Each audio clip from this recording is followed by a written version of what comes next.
옵나이다. 아멘, 아멘, 아멘, 아멘.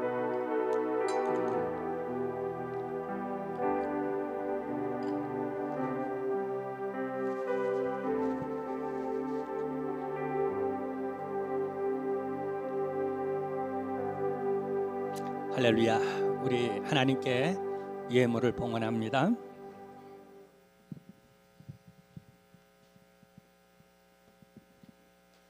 네, 여기 한 가정만 우리 시간 관계상 소개합니다. 11조 우리 은혜세례 이은정 우리 집사님을 비롯해서 각양 예물을 우리 하나님께 드렸습니다. 우리 기도 제목이 또 이렇게 계속 올라오고 있습니다. 못 내신 분들은 꼭 기도 제목 올려주셔서 우리 365일 함께 기도에 동참해 주시길 바랍니다. 이제 하나님의 말씀을 함께 보시겠습니다. 오늘은 창세기 22장 6절에서 10절입니다. 오늘 설교 제목은 믿음으로 순종한 이삭. 우리 이삭에 대해서 함께 조명하면서 함께 성령의 은혜를 받기를 원합니다. 함께 봉독합니다. 6절에서 10절 말씀입니다. 아브라함이 이에 번제나무를 가져다가 그의 아들 이삭에게 지우고 자기는 불과 칼을 손에 들고 두 사람이 동행하더니 이삭이 그의 아버지 아브라함에게 말하여 이르되 내 아버지여 하니 그가 이르되 내 아들아 내가 여기 있노라. 이삭이 이르되 불과 나무는 있거니와 번제할 어린 양은 어디 있나이까. 아브라함이 이르되 내 아들이 번제할 어린 양은 하나님이 자기를 위하여 친히 준비하시리라 하고 두 사람이 함께 나아가서 하나님이 그에게 일러주신 곳에 이른지라. 이 아브라함이 그곳에 제단을 쌓고 나무를 벌려놓고 그의 아들 이삭을 결박하여 제단 나무 위에 놓고 손을 내밀어 칼을 잡고 그 아들을 잡으려 하니. 아멘. 광고 시간입니다. 여러분 환영합니다. 잘 오셨고요. 한 주간도 건강하며 은혜 속에서 행복하게 사시기를 먼저 기원합니다. 우리 성경일독 학교가 이제 오늘부터 개설됩니다. 주일반은 3시부터 5시까지 화요반이 아니라 수요반입니다. 우리 요청 많은 분들이 우리 참여하고 있는데 시간 조정을 해서 수요일 날 오후 1시부터 3시까지입니다. 여러분 굉장히 이 성경일독 학교는 이름이 나 있습니다. 아마 이번에도 여러 교회 사모님들하고 또 신학생들도 와서 또 성경일독 학교를 신학교에서도 못 배우는 걸 여기서 이렇게 전체적으로 이렇게 배우는데 기회 꼭 놓치지 마세요. 너무 아깝습니다. 아멘. 예, 꼭 격려합니다. 그리고 셀 9호 재창교회가 다음 주 오후 예배 때 있습니다. 우리 셀 팀 단합을 위해서 또 그리고 셀 비전을 놓고 함께 구호 재창을 할 때에 우리 셀 수련회 때 참 잘 하시더라고요. 우리 셀 리더 부리더들이 너무 잘 하셨고요. 이번에는 우리 셀원들과 더불어 함께 하는데 식사권도 있고 또 커피권도 있습니다. 상품도 있으니 함께 격려되기를 바라고요.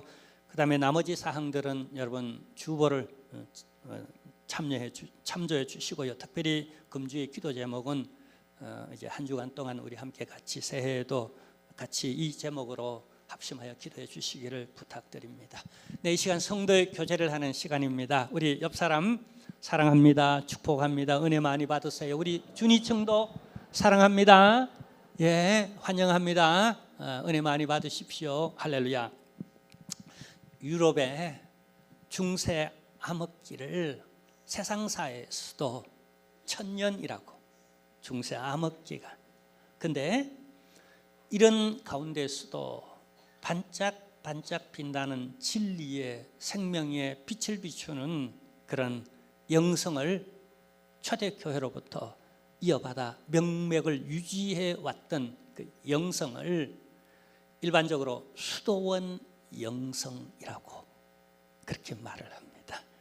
우리나라 초대 이렇게 교회 시절에 기도원 운동이 아주 불길같이 일어나서 쥐야 하고 그 삼창기도 그 유래 그 우리 코리안 우리 스피리추얼 그 한국인의 그 영성이라고 지금은 세계적으로 이거 알아줍니다. 가서 그래서 한국 목회자가 왔다면 기도 요청을 하고, 그럼 어떻게 기도해 주길 원하냐면 코리안 프레이어라고 말합니다. 한국식으로 주여 삼창해가면서 그렇게 기도해 달라고. 그건 세계적으로 우리 한국인들이 갖는 그 영성입니다. 근데요, 이 수도원에서 혹은 작게는 몇 개월 혹은 몇 년 혹은 평생을 그렇게 수도하며 지내는 수도사들, 수도원 공동체의 가장 핵심 가치가 뭐였냐 하면은요, 교훈처럼, 학교의 교훈처럼 그게 뭐였냐 하면은 순종이었습니다. 이 순종의 핵심 가치를 16세기, 아니 11세기 그 이전부터 중세시대 그리고 지금에 이르기까지 가장 유명한 수도원 중에 잘 알려진 수도원이 저 베네딕토 수도원이 이탈리아 몬테카지노에 있습니다. 저렇게 있어요. 근데 가까이 비춰보면은요, 다음 장, 저렇게 생겼습니다. 근데 만약에 그 규칙에, 특히 그 원장이 거기 규칙을 아주 엄격하게 이제 수도원 공동체 한 사람 한 사람 적용해 나가는데, 만약에 실수라도 수도원 원칙 규칙을 어기면, 불순종하면 어떻게 되는가? 유명한 이렇게 전통으로 지금까지 내려오는 처벌이 있어요. 그게 뭔지 아세요? 첫 번째는 훈계와 경고를 한다고 합니다. 그러면 안 됩니다. 이건 순종해야 되는 겁니다. 이 원칙대로 해야 됩니다라고 가르친대요. 그 다음에 안 될 때, 그게 안 될 때 2단계가 있어요. 그 2단계는 뭐냐 하면은 모든 수도원, 수도사들을 다 불러놓고 이 사람을 공개적으로 훈계하고 책망한다고 합니다. 그래서 이 수도원의 질서와 영성의 철칙이 뭔지를 다시 한번 전 수도사들에게 그걸 전한다고 해요. 이게 안 될 때, 이 사람이 계속해서 불순종할 때 마지막 3단계가 있습니다. 그것은 수도원에서 추방을, 저기 산 꼭대기로부터 세상으로 내려 보낸다고 합니다.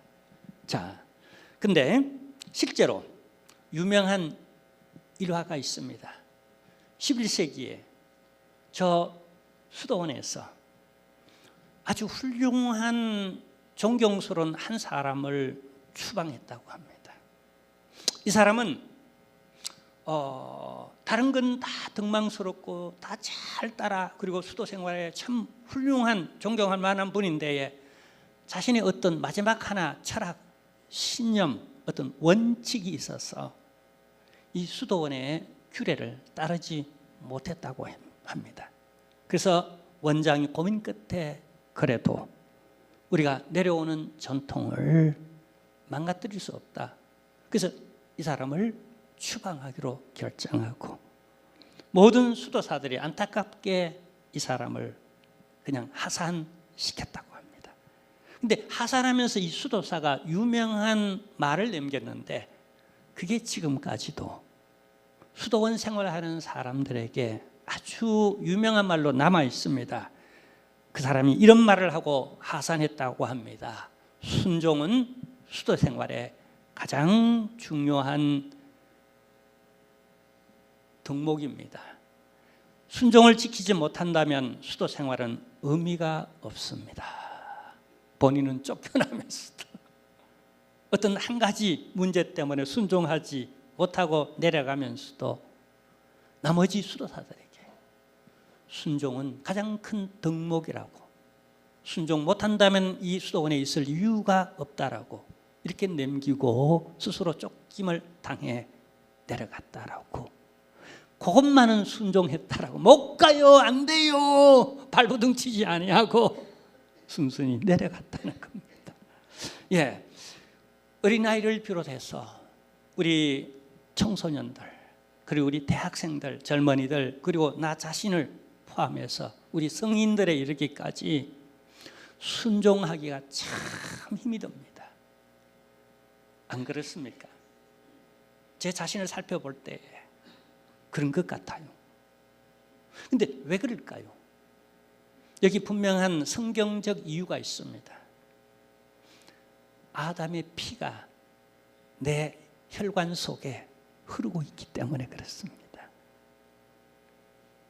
아담의 그 교만함, 그 불순종한 그 피를 우리는 유전으로 이어받았기 때문에 우리는 내 주도적으로 내가 하고픈 대로 내 취향대로 나요 하면서 뭔가 하나님과 비길이라 하면서 뭔가에 유혹되어지는 그런 우리는 못난 자아를 가지고 이 땅을 살아갑니다.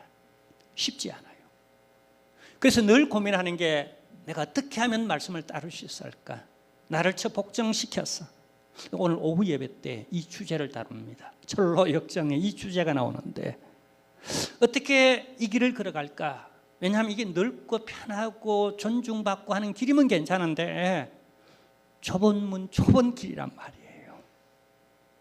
멸시받고 천대받고 인정받지 못하는 길을 우리는 걸어가고 있는 거예요. 그래서 그 뜻에 순종하기가 쉽지 않아요. 그런데 이 부분에 전문가들이 어떻게 하면 우리 자녀들이 부모에게 보다 순종적 영향을 받을 수 있는지, 어떻게 하면 우리 제자들이 스승에게 순종적 영향을 받을 수 있는지, 그 요소가 무엇인가?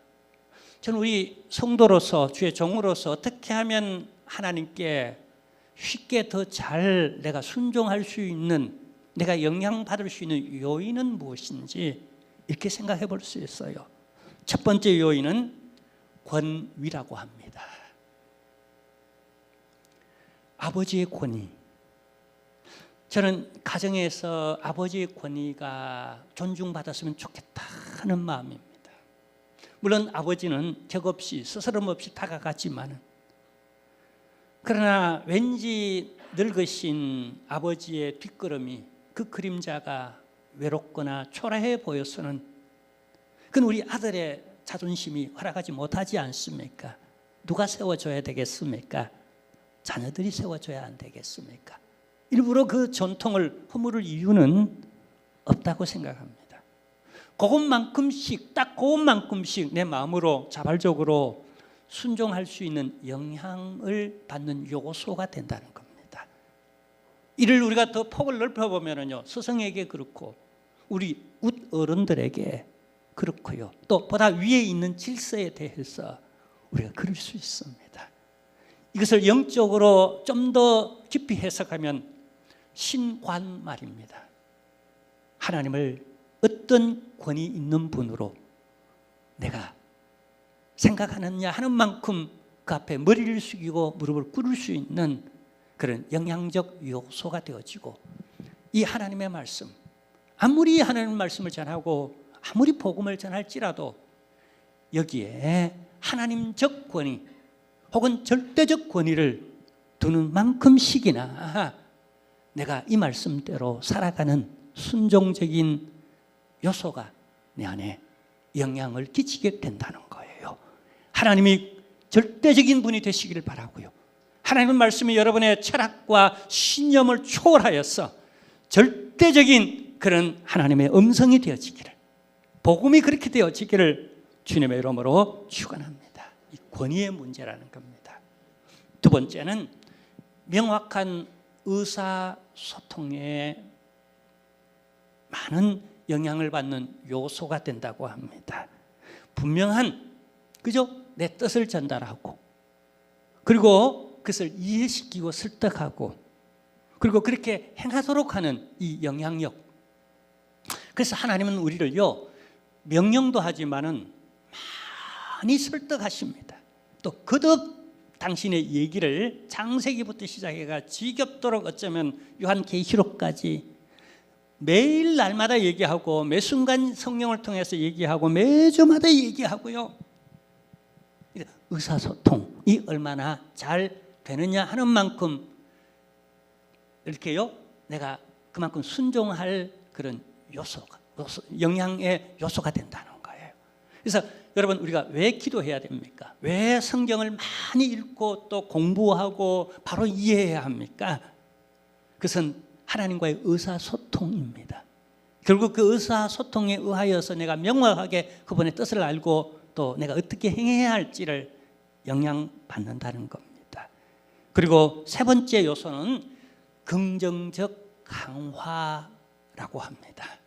이게 무슨 말인가 하면은요, 내가 조금 그만큼 내가 순종할 때에 그만한 내가 칭찬을 받고 그만한 보상을 받을 때에, 그런 강화를 내가 받을 때에 바로 그 부분에 대해서 내가 더 순종적인 영향을 받는다는 거예요. 그래서 우리 부모님들은 자녀들이 잘할 때에 특히 어릴수록 많이 칭찬할 필요가 있습니다. 우리 아이들이 칭찬을 많이 받고 자라면 보다 얘가 앞으로 긍정적 인생관, 세계관을 갖습니다. 맨날 지적받고 맨날 비판받고 맨날 야단받으면 얘가 보다 부정적으로 자라날 가능성이 많다는 거예요. 물론 잘못된 건 비판받아야죠. 그러지만은 더 많은 신앙적 강화가 필요한 줄 압니다. 그래서 하나님도요, 아브라함에게 우리 지난번에 봤지만은 가라라고 말씀할 때에 많은 걸 내려놓아야 됩니다.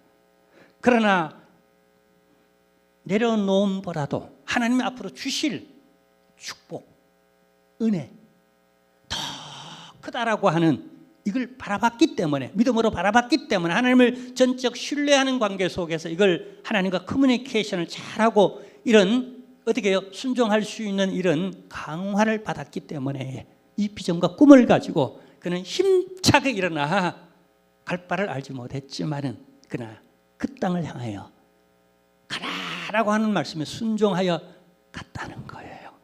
할렐루야. 자, 그러므로 우리는 여러분 신앙적 강화를 많이 받을 수 있는 환경, 그 요소 속으로 우리를 좀 노출시켜야 됩니다. 그게 가장 좋은 게 예배를 통하여 여러분 긍정적 은혜를 받아야 됩니다. 그래서 우리가 늘 인사하면서 사랑합니다, 축복합니다, 은혜 많이 받으세요. 할렐루야. 그게 빈말이 아니에요.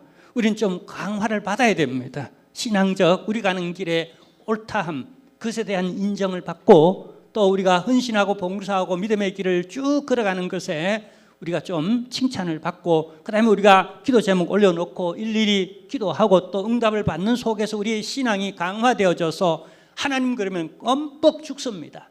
하나님 그러면 눈물부터 나오고요, 어머니 그러면 눈물부터 나오듯이 하나님 그러면 아무리 우리 불효 막심한 자식이라도 어머니 앞에서 나이가 들어갈수록 그렇게 눈물 흘리는 아들이 되듯이 우리가 신앙생활을 해가면서 이 하나님으로부터 많은 은혜의 강화를 받음으로 말미암아 우리는 신앙의 길을 더 이상 휘청대거나 견눈질하거나 서성대는 그런 망설이는 자가 아니라 그냥 코뿔소처럼 저 예수 그리스도를 향하여서, 표대를 향하여서, 저 높은 것을 향하여서 막 그냥 다름박질하는 이런 힘있는 역동적인 신앙생활이 되시기를 주님의 이름으로 축원합니다. 자, 이 부분에, 이 순종이라고 하는 이 부분에 있어서 신구약 성경 전체에서 추천할 만한 한 사람을 고르라면 저는 오늘 본문에 나오는 이삭을 추천하고 싶습니다. 자, 그렇다면 이 이삭은 누구인가? 네, 이삭은 본래 이 땅에 태어날 수 없는, 존재할 수 없는 그런 사람이었습니다. 자, 왜 그런가 하면은 그의 아버지 나이가 100세였습니다. 그리고 그의 어머니 나이는 90이었습니다. 경수가 다 끊어졌고 그래서 둘 다 포기하고 있었어요. 근데 우리가 하나님의 말씀을 통해 강화받을 필요가 있는데, 아니야, 내가 줄게, 내가 준다니까 나를 믿어. 지금 안 이루어지고 내 환경이 도저히 그게 불가능해 보일지라도 내게 능치 못하심이 있겠느냐? 여호와 하나님께 능치 못하심이 있겠느냐? 돼! 할 수 있어! 하나님이 자꾸 체념하는 그에게 비전과 꿈을 심습니다. 할렐루야! 그래서 우리는 하나님의 음성에 내 자신을 노출해 놓을 필요가 있습니다. 무엇보다도 더 많이 세상 유튜브나 세상 TV나 매스컴이나 세상 여러 문화들이 나로 하여금 혹은 과학주의, 이성주의, 합리주의가 그건 안 돼라고 말하는 것을 초월하여서 하나님은 돼! 할 수 있어! 라고 하는 보다 큰 음성에 내 영혼, 내 마음, 믿음의 귀를 노출시켜 놔야 됩니다. 우리 자녀들이 그래야 하고요. 의심이 들수록 자꾸 그렇게 해야 됩니다. 아멘. 우린 그렇게 강화받을 필요가 있어요. 자, 그래서 아들을 낳았어요. 이 아들을 두 부부는 이름을 이렇게 지었습니다. 이삭이라고. 영어로는 아이작이라고 그렇게 말하죠. 이삭. 근데 이 이름의 뜻은 웃음이라는 기쁨 혹은 웃음이라는 의미를 가지고 있습니다. 왜 웃음이라고 이름을 지었을까요? 너무 이뻐 보이니까. 백세에 너뚱이를 얻었으니까. 쭉쭉 형제들이 있어도 부모들이 막내만 봐도 웃음이 나잖아요. 전 요즘 손주만 보면 웃음이 저절로 나옵니다. 하이파이브 한번 하자는데 참 비싼 대가를 치러야 됩니다. 몇 번 설득하고 만나는 초콜릿을 지네 엄마 몰래 싹 주고 이렇게 여러 번 해야 그냥 한번 쫙 이렇게 하이파이브 해주고. 하나님이 그렇지 않겠어요? 우리를 볼 때 웃음을 참지 못하는 그 하나님의 풍성한 그 사랑. 그래서 하나님이 한번 눈 맞춰 주기를, 한번 하이파이브 해주기를 원하시는 우리 하나님. 웃음을 이겨내지 못하는 우리 하나님의 풍성한 사랑이 오늘 또 우리를 이 자리에 있게 하는 줄로 믿으시길 바랍니다. 할렐루야. 자, 근데 이 웃음에는 숨겨져 있는 내러티브, 숨겨져 있는 이야기가 있습니다. 우리가 창세기 18장 13절에서 14절 내용을 보면 이런 얘기가 나옵니다. 여호와께서 아브라함에게 이르시되 사라가 왜 웃으며 이르기를 내가 늙었거늘 어떻게 아들을 낳으리요 하느냐? 여호와께 능하지 못한 일이 있겠느냐? 기한이 이를 때에 내가 내게 돌아오리니 사라에게 아들이 있으리라. 자, 이 말씀 계속 비춰주기를 바라고요. 자, 보세요. 여기 이야기가 있습니다. 본래 여러분 100세의 아들을 못 낳았어요. 근데 하나님이 낳을 수 있어. 나만 믿어. 내가 낳게 해준다니까 내가 약속했잖아. 하나님이 계속 신앙의 강화를 시킵니다. 그 비전을 놓지 않도록. 그죠? 계속 강화를 시켜요. 근데 나 자신을 볼 때마다 특히 사라 보니까 지금까지 아들을 못 낳은 쪽은 아브라함에게 하자가 있었다기보다는, 왜냐하면 이스마엘 낳았잖아요.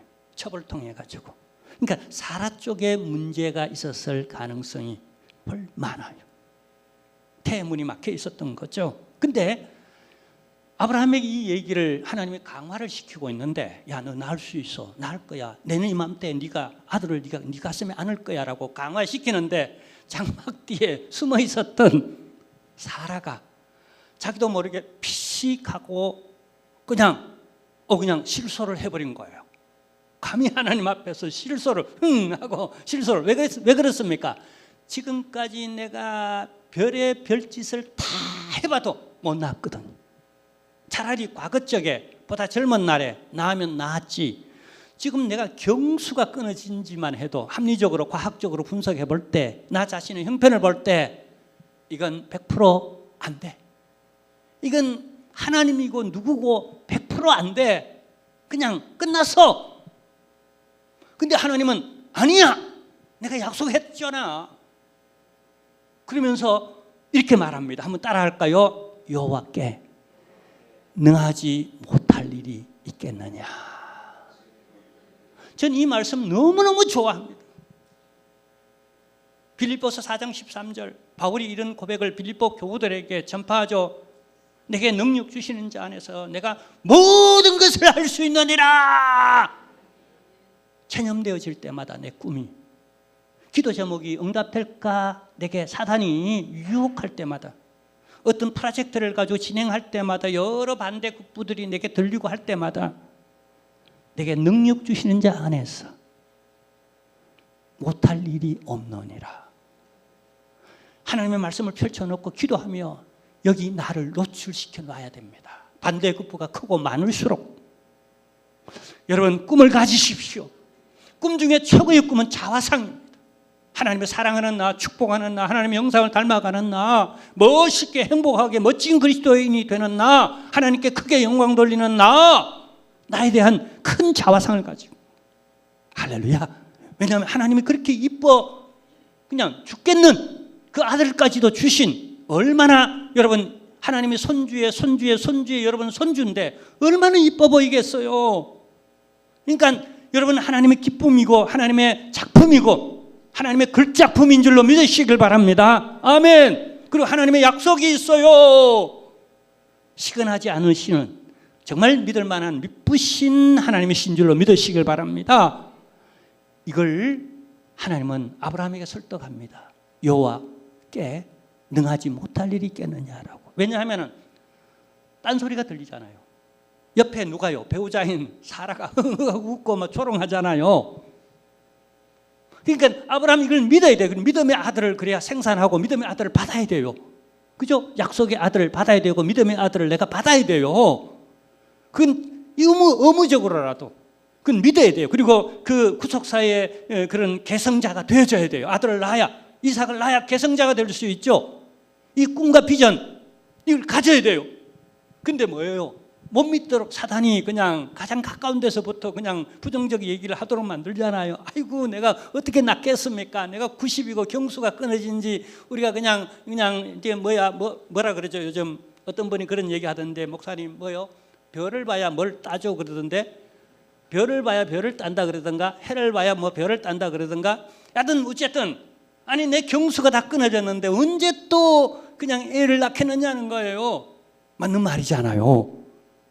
그게 과학적이고 합리적이고 이성적이니까 더 큰 영향을 받겠죠. 설득을 당하겠죠. 자, 그런 큰 만큼 내가 복음, 하나님의 언약, 약속의 말씀에 내가 넓게 크게 들을 수 있는 귀를 열어놔야 돼요. 한번 다시 따라 할까요? 여호와께 능하지 못한 일이 있겠느냐? 이건요 서리법 형태로 지금 그렇다라고 하는 걸 강하게 강조하는 겁니다. 하나님께는 능하심이 그냥 능치 못할 일이 없지 않겠느냐라고 이렇게 강하게 도전하는 거예요. 우리 이 도전을 받아야 됩니다. 여러분 오늘 이 은혜가, 이 도전이 기름 부으신 바 되어져서 희망을 가지고 체념했던 비전을 다시 한번 꿈꾸고요. 이 사라가 그래야 됩니다. 소년 시절에는 꿈도 많았죠. 근데 어느덧 그죠? 내가 세상과 부딪히다 보니까, 많은 벽돌과 부딪히다 보니까 하나하나 포기하고, 그래서 몇 단까지 포기했어요? 마지막 단까지 포기한 거예요. 여러분 제가 늘 강조하죠. 포기는 언제 센다고요? 김장할 때, 배추 셀 때는 한 포기, 두 포기 하지. 여러분 인생에 절대로 신앙적으로 기도 제목들 배추 포기 세듯이 김장하지 마세요. 아멘. 고스란히 쌩쌩하게 우리 하나님 믿습니다 하고 하나님 한번 믿어줘요. 우리 하나님께 능하지 못한 일이 어디 있겠습니까? 하나님 한번 믿어주세요. 할렐루야. 자, 그래서 얻은 아들이에요. 실제를 경험하잖아요. 하나님께는 능하지 못한 일이 없다는 걸 아브라함도 사라도 이 이삭을 통하여 경험했어요. 여러분의 이삭은 뭡니까? 하나님을 체험한, 기적적으로 하나님의 은혜를 체험한, 그게 뭐죠? 여러분 너무 쉽게 자녀를 혹은 하나, 둘, 셋까지 얻고, 우리 어른들은 뭐 5, 10까지 얻어서 그냥 이게 그냥 하나님의 기적이고 능치 못할 하나님의 은혜라고 그렇게 느낌이 안 들릴지 모르지만은 아브라함과 사라는요 10아들, 100아들 못지않게 이 하나를 바라보면서 앞으로 저 하늘의 모래알을, 하늘의 별을 저 바닷가에 모래알을 쐬는 이런 은혜를 처음 했다고요. 할렐루야. 자, 그렇다면 구속사의 맥락에서 이 이삭이 끼쳤던 영향은 무엇인가? 그리고 우리 구원사, 전체 인류사에서 구원사에서 이삭은 어떤 역할을 했는가라고 하는 겁니다. 가장 먼저 꼽을 수 있는 건 이겁니다. 아브라함 언약, 아주 중요한 언약이라고 그랬죠. 이 아브라함 언약의 제2 당사자였다는 거예요. 만약에 아브라함이 이삭을 낳지 못했다면, 그리고 이 이삭이 야곱을 낳지 못했더라면 어떻게 됐겠느냐는 거예요. 자, 여러분, 결국 아브라함과 이삭과 야곱, 그리고 다윗의 자손 예수 그리스도에 이르기까지 구속사에서 한번 크게 딱 단절될 뻔한 것이 이 이삭에 의해서 이어지고, 그리고 이 이삭은 아브라함이 믿었던 아브라함의 하나님을 고스란히 그대로 복음적 전수를 받아서 그 다음에 이것을 고스란히 다음 세대 야곱에게 넘겨주고 있다는 거예요. 그게 이스라엘이 되고 이스라엘 민족이 되어졌다는 거예요. 이런 역할을 하는 구속사의 중요한 맥을 잇는 사람이었다는 사실입니다. 그 다음에 또 하나, 여러분, 구약 성경에서 모리아산이 나옵니다. 이 모리아산이 어느 산인지 아세요? 그 갈보리산입니다. 그러니까 예수님께서 어린 양으로서 십자가를 지셨던 그 산, 이 모리아산으로 알려져 있어요. 근데 창세기 우리가 22장에 잘 아는 대로 하나님이 아브라함에게, 야, 너 이삭 번제로 내게 드려. 말은 쉬운데 실제에 있어서 순종하기가 쉽지 않죠. 근데 이 사건 속에 여러분 이중적 순종이 담겨져 있어요. 첫 번째 순종은 아브라함이 믿음으로 순종한 내용이고, 두 번째 순종은 이삭이 믿음으로 자신을 희생양으로 하나님께 순종했다는 겁니다. 어느 순종이 더 큰가 가늠할 수 없겠죠. 아들을 드리는 아버지의 마음이나, 그리고 스스로 붙잡혀서 결박당하여 제단 위에 어떻게 해요? 불태워 죽어야 하는 아들의 순종이나, 이게 막상막하라는 거예요. 그래서 이 사건을 신학에서는 이삭의 결박 사건으로 이렇게 해석합니다. 이렇게 이 용어를 쓰는 이유는 그때 아브라함의 나이가 적어도 17세에서 19살, 요즘 같으면 고1, 2, 3 혹은 대학생 만 그러니까요. 만이니까요. 여러분, 나이별로 하면은요, 100세에 나왔으니까 적어도 아브라함의 나이는 117에서 120살 정도 되어지는, 그러니까 엄청 나이가 많은 할아버지가 됐고, 할머니는 벌써 경수가 끊어진 지가 오래됐었고 할 정도로 나이가 연로했다는 거예요. 그러니까 얼마든지 나 못해요 하고 이렇게 그냥 순순히 그냥 손을 뒤로 제끼지 않고 손을 앞으로, 나 못해요 라고 하는, 앞으로 이렇게 손을 내밀 수 있는 이런 충분한 자기 의사, 자기 주도권, 자기 생명은 자기가 결정하는, 자기 장래를 자기가 결정하고 선택하는 이런 충분한 주도권을 가진, 그리고 그런 힘이 있는 그런 청년이었다는 거예요. 근데 순순히 결박했다는 건 하나님이 아브라함에게 지시한 그 말씀의 대언자로서, 하나님의 뜻에, 계시에 그게 따르는 자로서 뭘 인정한 거죠? 아까 어떤 영향을 받았던 거죠? 절대적 하나님의 권위와, 그리고 그걸 전달하는 아버지의 권위 앞에 힘으로는 내가 힘 더 세죠.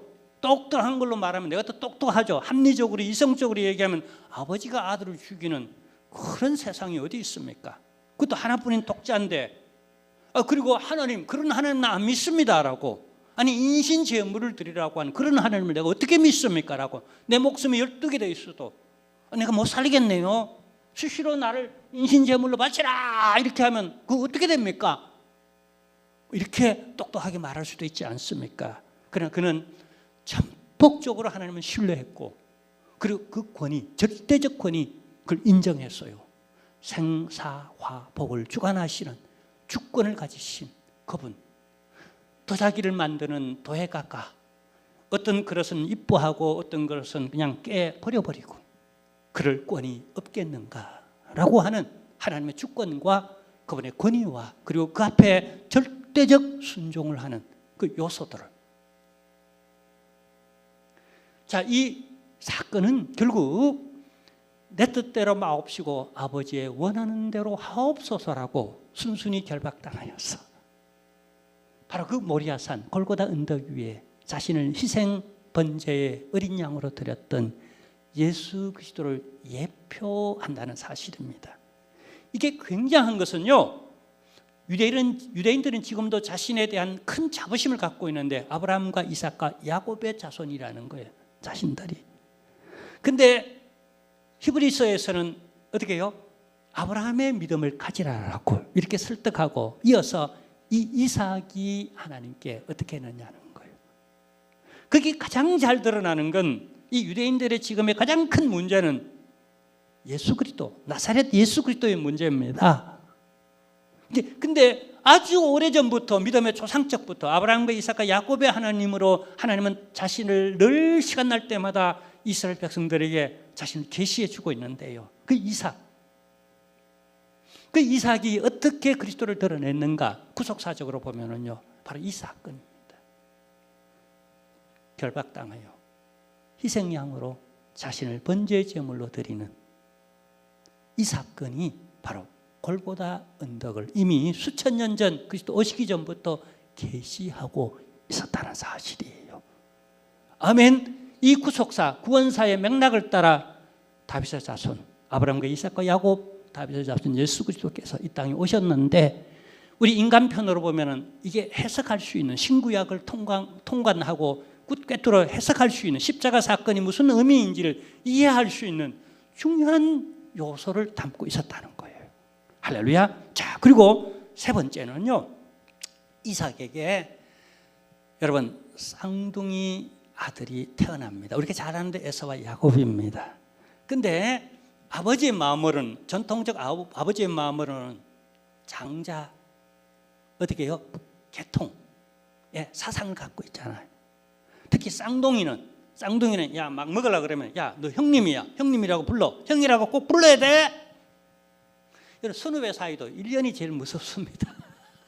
쌍둥이 사이는 그 몇 초, 몇 분이 아주 무섭습니다. 그래서 질서를 잡습니다. 아이고, 맞이하고 맞이 대우를 해주고 그래야 뭔가 집안에 질서가 생기고 그러겠죠. 그래서 에서에게 마음이 있었어요. 그래서 마지막까지 그걸 내려놓지 못하고 에서에게 장자의 축복을 합니다. 그런데 늦게 깨닫고 보니까 누구에게 장자의 축복을 해버린 거죠? 내 의도와는 달리 야곱에게 그런 거예요.